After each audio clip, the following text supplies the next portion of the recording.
Jack Miller at the moment in second place, on course for what would be his first front row start since the Japanese Grand Prix in Motegi last year. Miller was on the front row 4 times in his maiden KTM season in 2023. He was not far behind Bang Yai's pole time, to his credit, actually. Miller has a very strong 1:38.032. He's rushing, trying to get those new gloves on, and after all the new kit, he lost another couple of minutes, didn't he? So yeah, Mark's in the same situation, big pressure. He is. He's under the cosh here, isn't he? Absolutely under the cosh. This man certainly isn't. Oh, that was a proper head shake, wasn't it, as Bang Yai up through out of turn 15. We'll battle his teeth a little bit. So yeah, 3 with huge pressure. Binder, and well, basically all our fallers and Jorge Martin. Yeah, of course, Alex Marquez and Pedro Acosta were late arrivals to the party in this Q2 session because they'd already burned up extra soft tyres in the opening Q1 to get themselves out of the first 15-minute session. You'll see now that they are both out on circuit.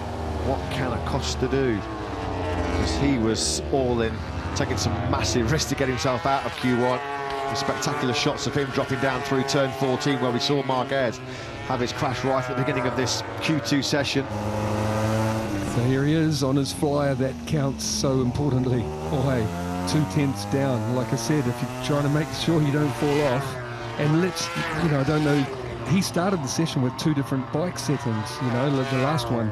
Let's hope they had time to get them both the same, you know, as he needs. Otherwise, you can lose some time through that as well. Look at that, Jorge's made up in one sector a good 3/4 tenths. And what about the beast? Look at Enea Bastianini's pace as well. Miller, Martin, Bastianini all on course for pole laps here. 3 minutes and a few seconds remaining in this Q2 session. Enea Bastianini is absolutely flying through the third sector. Jorge's body language, he's just throwing, he's not being cautious, he's throwing everything at it. Here he goes then. Martin through turn 15, powers the Prima Pramac Ducati here in Portugal to pole position potentially, does he? Well, it's a provisional pole, a 1:37.812 from the Martinator. He was a few tenths down first half of that lap, and he's now, look at that, almost a couple of tenths up. So look, the beast. That is some lap by Enea Bastianini. Awesome. Absolutely brilliant. There must have been some transponder issue in the first part of that session for Bastianini, because that's his 5th lap of the session, and it's the best of the session. Brilliant. 1:37.706, over a 10th clear now of Martin. He looked fantastic yesterday too, Enea. Really good. Now he's putting it all together when it counts. He said he had supreme confidence on the Michelin soft tyre, which we saw because he was fastest yesterday.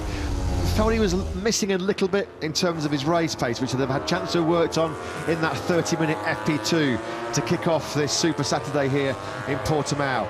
Marquez just trying to rebuild some of the confidence which would have inevitably ebbed away after that high-speed get-off at the start of the session at turn 14. Yeah, you can imagine what Mark's going through. He doesn't know the bike as well, putting all new kit on, jumping on the other bike, and then trying to go fast without destroying it again is a really fine line. Enea Bastianini has not had a pole position since the Austrian Grand Prix in the Red Bull Ring, right in the middle of the 2022 season when he was in that very team, the Gresini Ducati team. So potentially a first pole coming here for Bastianini as a factory Ducati rider. I think he only had 1 front row start in the whole of last year, didn't he? An injury hit campaign, did Enea, was the Malaysian Grand Prix. We know what happened there. He went on to take the victory on the Sunday. Here's Marco Bezzecchi, 7th. Can he find himself on those all-important first 2 rows? He certainly can, as it stands at the moment. A 1:38.072 moves Bez up to 5th. 60 seconds then of this session remaining here in Portimao.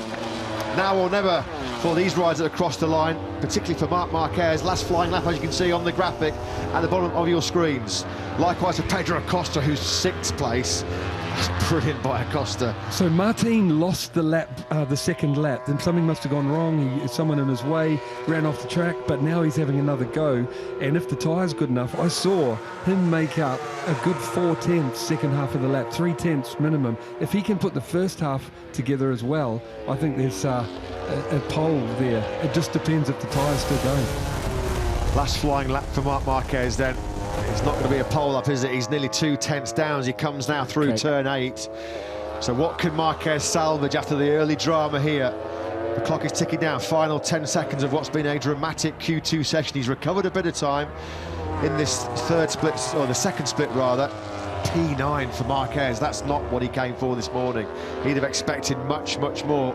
Yeah, but obviously something's not quite feeling quite right, giving him the confidence. He knows if he steps forward, there's a good chance he crashes. Maybe a bit of late drama here because Maverick Vinales has just registered the fastest first sector of this Q2 session. I'm just going to keep a close eye on Vinales' progress through the second split.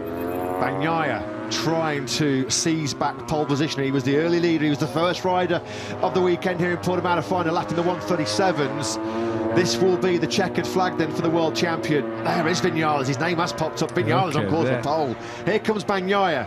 P3 at the moment. That's where he will stay at best. Now, he could be pushed off the front row here by Maverick Vinales. Vinales at the moment on course for the top three. Maybe just coming up short to knock Bastianini off pole position. The Beast leads it with a 137.706, but here comes Vinales then. In the final sector, the Aprilia man goes. He's already had a great Saturday, fastest in FP2 to kick off Tito Sprint Day here. Through the final corner he comes. Now then, is it front row? Is it pole position here for the Top Gun? He takes the checkered flag. It's the front row. It does indeed then push the world champion back to fourth place. Great last lap that. Look at that. See what that means for the factory Aprilia crew. And that just pushed Pedro Acosta from sixth, which was the first two rows, to seventh, on the third row. But what a job. Second GP.